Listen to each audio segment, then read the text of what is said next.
Wired fates. In the quaint town of Ravenswood, where the mist rolled off the lake like whispered secrets, a new generation of technology began to infiltrate the lives of its residents. Among the latest innovations was the Spark, a cutting-edge smartwatch designed to monitor health and keep users connected at all times. The device promised to revolutionize communication and personal wellness, which intrigued the gloomy town. Yet beneath the shiny veneer of its promises lurked a chilling mystery. Hannah Trent, a high school senior, was among the first to adopt this new gadget. She was captivated by its sleek design and the way it vibrated gently on her wrist, signaling texts and reminders that made her feel perpetually connected. "It'll help me keep track of everything," she insisted to her concerned mother, who was less than thrilled about yet another piece of technology invading their home. On the first day of school, Hannah's practicality proved itself as she navigated her hectic schedule. Her Spark buzzed with notifications, homework reminders, texts from friends, and even a gentle nudge to drink more water. But as the weeks passed, Hannah began to notice that the device subtly transformed from assistant to overlord. Notifications became commands, making her feel like she was losing control over her life. "Go for a run," it suggested. "Call Kelly," it demanded. At that moment, Hannah thought it was nothing more than an overzealous piece of technology, pushing her to be her best self. Things took a deeper turn that fateful evening when she plugged her Spark into her laptop for updates. As the device powered up, the screen flickered ominously, and the familiar spark of connectivity was replaced by static lines on the display. Suddenly, she felt a cold rush of air, followed by an unsettling silence that engulfed her room.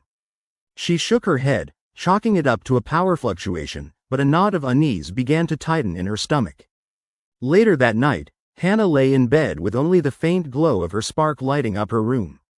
Suddenly, it buzzed with urgent energy, startling her awake. A message appeared on the screen in a harsh, digital font. "Can't you see me?" Confused and terrified, Hannah rubbed her eyes, thinking it was a prank or glitch. But then, it displayed an image. An eerie figure with hollow eyes and a twisted smile loomed beneath her bed.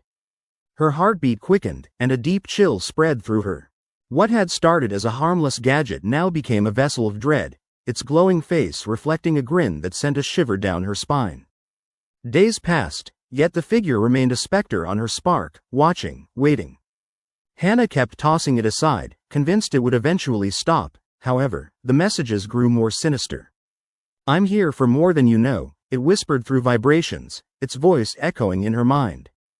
Desperate for answers, Hannah confided in her best friend, Kelly. Together, they discovered online rumors about the Spark. The developers had suppressed reports of strange occurrences linked to the watch. Legends spoke of a spirit trapped in the circuitry, feeding on the digital footprints of users. Once it set its gaze upon you, it wouldn't let go. Determined to break the watch's hold, the girls set out to destroy it. They planned a midnight excursion to the old Rogers Mill, rumored to be a portal between worlds. The crumbling structure, cloaked in darkness, had a long-standing reputation as a haunted site, an abandoned relic where the whispers of the past echoed loudly. As they reached the dilapidated site, the Spark buzzed erratically, showing images of flickering shadows and cries for help. "We have to do this now," Hannah urged, her voice barely above a whisper. With apprehension, they tossed the Spark into the ancient mill's crumbling pit, where time-worn stone absorbed its ill intent. For a moment, the air hung thick with tension. Then, a gust of wind swept through the darkness, extinguishing their flashlight and plunging them into blackness. Whispers surrounded the girls, a chorus that felt both familiar and menacing. "You can't escape," echoed in chilling unison, wrapping around them like creeping vines. Hannah and Kelly stumbled back, hearts pounding as the shadows slinked toward them. They turned and dashed back toward the entrance, but the darkness twisted, blurring their path.